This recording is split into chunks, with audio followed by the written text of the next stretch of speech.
بسم اللہ الرحمن الرحیم۔ کبھی حسن کو چومتے تھے تو کبھی حسین کو۔ کتاب بہار الانوار جلد 44 صفحہ 241۔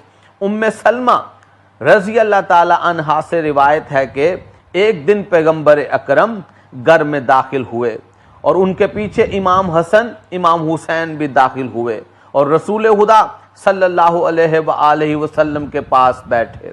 رسول خدا نے امام حسن کو اپنی دائیں ران پر بٹھایا اور امام حسین کو اپنی بائیں ران پر بٹھایا۔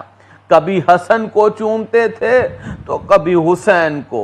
تو اسی وقت جبرائیل نازل ہوا اور کہنے لگا، اے رسول خدا، کیا حسن و حسین کے ساتھ محبت کرتے ہیں؟ رسول اکرم نے فرمایا، کیسے ان دونوں کے ساتھ محبت نہ کروں جبکہ وہ دونوں میرے پھول اور میری آنکھوں کی ٹھنڈک ہیں۔ پھر جبرائیل نے عرض کیا، اے پیغمبر خدا، اللہ نے ان کی تقدیر لکھی ہے، ان دونوں کے لیے آپ کو ان پر بہت صبر کرنا ہوگا۔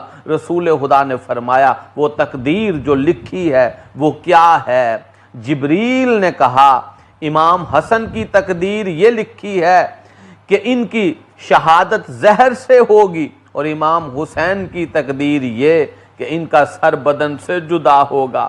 ہر پیغمبر کی دعائیں مستجاب ہوتی ہیں۔ اگر آپ چاہیں تو آپ بھی امام حسن امام حسین کے لیے دعا کریں اور خدا سے چاہیں تاکہ ان دونوں کو زہر اور قتل ہونے سے نجات دے، اور اگر چاہیں تو اس کو اپنی امت کے گنہگاروں کی قیامت کے دن شفاعت کا سامان قرار دیں۔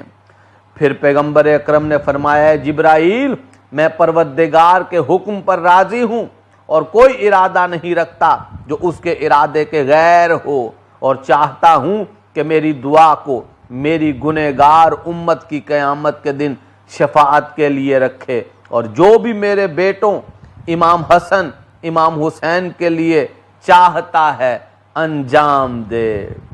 تو حضور عالی، آپ نے روایت سنی، حدیث سنی۔ اب یہ بات طے شدہ ہے کہ قیامت کے دن امت میں سے انہی گنہگاروں کی اللہ شفاعت کرے گا، انہی گنہگاروں کو اللہ نجات دے گا کہ جو امام حسن اور امام حسین کی امامت کے تابع ہوں گے، اور اگر کوئی امام حسن والحسین کے دشمنوں کے ساتھی ہوں گے، اگر وہ گنہگار نہ بھی ہوئے تو جہنم میں جھونک دیے جائیں گے۔